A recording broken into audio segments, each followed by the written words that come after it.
Hi there and welcome to Choice of Voice UK. We're here to help you with your voice-over journey, whether you're brand new and starting or whether you're trying to take something which is a side hustle into a full-time career. My name's Steve, I've been through it, I've done it, and today what we're going to do, this is for you if you're starting your voiceover journey. So I get asked time and time again, where do I start? Now, because I'm on social media, people find me because I've worked with lots and lots of people over the years. They know what I do. So quite often I'll get a phone call or I get a WhatsApp message. Steve, I'm thinking about starting being a voiceover, but where do I start? Well, let's start our series, and it's a 4-part series of looking at where you start as a voiceover artist, because we've been there and actually I learned the really hard way. I didn't have a sort of a guide at the time, a way of actually starting myself. It was all through trial and error. So first of all, let me help you with that. So step 1, which we're going to cover this week, and it's all starting with treating the area in which you are a voiceover. So as you can see behind me, I've got foam up around me, which helps to dampen out the sound. So the first thing you can really do is think about where you're going to locate yourself. Now, the really interesting thing is you're never going to get anything that's 100% silent, okay? Now, to give you an example, I'm a voiceover artist. I've been doing this now for over 5 years, but I can't tell you the number of times I've had to stop because our dog is barking or some of the children are shouting to each other up and down, even though they know I'm actually what I'm doing and I've actually said I'm actually recording.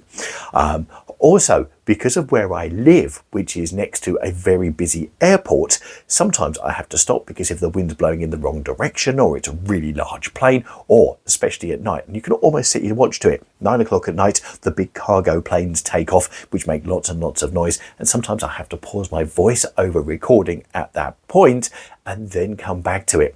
So what's really important is it's treating the sound or treating the room for the sound that's around you. Now, that's not going out and buying one of these big expensive voiceover booths right from the start. Far from it. Some people buy that after they've been in the business for quite a number of years, and there's different alternatives they can do. But it's about starting and it's about treating the area in which you're recording. Now, some voiceover artists, when they start, get a duvet. I put a duvet over them, and actually with the duvet over the top of them, it helps to muffle out a lot of the outside sound, and it really helps to produce a really good sound.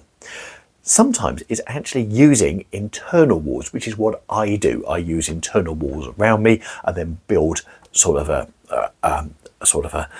nice sort of cave around me to actually dampen the sound, to help reduce any of the outside noise, to reduce any of the reverberation. That is where your voice is being used and it's bouncing off different surfaces to give a really sort of a hollow effect. It's almost like, if you can imagine, getting your hands and going like that. And sometimes when you're actually standing quite close to something, it really does sound quite bad. So it's about stopping having surfaces which allow things to bounce off. Now, to give you an example, when I started in voiceover, I was sitting in front of a PC on my desk. I had a microphone on my desk and I was using that microphone, which was great. But the problem was when I listened back to my audio quality from when I started, my voice was bouncing off the wall, which was behind the PC. It was also bouncing off the beautiful shiny surface of the desk. Yeah, so you've got all of this sound reverberating, bouncing back into the microphone to give a really bad effect. So what your best thing to do is, where can you go where the sound is muffled? Now, also a lot of people use wardrobes. They get into a wardrobe because you've got lots of clothes to absorb the sound that's around you, which is another great way of doing it.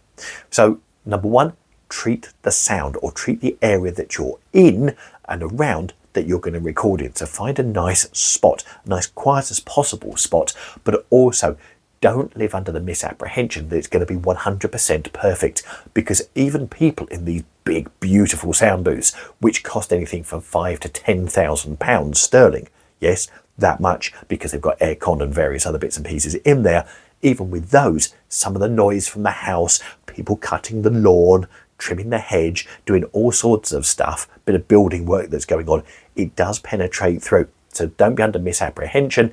It happens, and it happens to all of us. So that's looking at how you can treat the room. That's trying to work out how you can keep it as quiet as possible. The other thing that you can also use is the software that you use to actually produce your audio, because you're going to use a microphone. The microphone is going to go into a mixing desk, and that mixing desk will go into your PC in some way, shape or form. There's all different types of software that you can do and you can use, which will help also make the audio quality a lot better.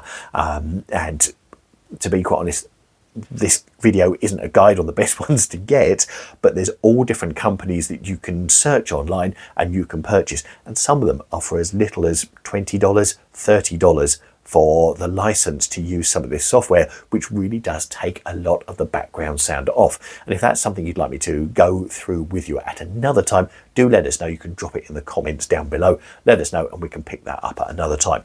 So step one, it's about treating the area that you're in. It's about lessening the noise, the distractions, because they all happen. And then also, as a third thing, you can then use software to make the sound quality better. Now, did you notice that I didn't talk about, one, the use of your voice, and two, I didn't talk about equipment? And there you go, right on cue. That's a car going past quite loudly past the studio where I'm recording this video. So these things do happen.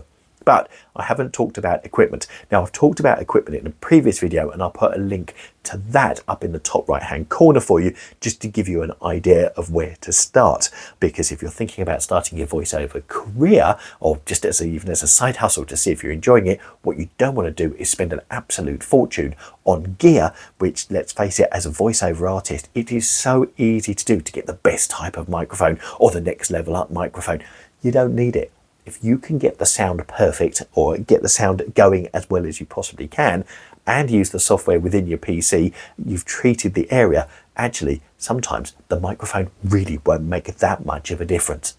So if you want to see that, that's up in the top right hand corner for you. We'll be back next week with step 2 that you need to make if you're starting up your own voiceover career.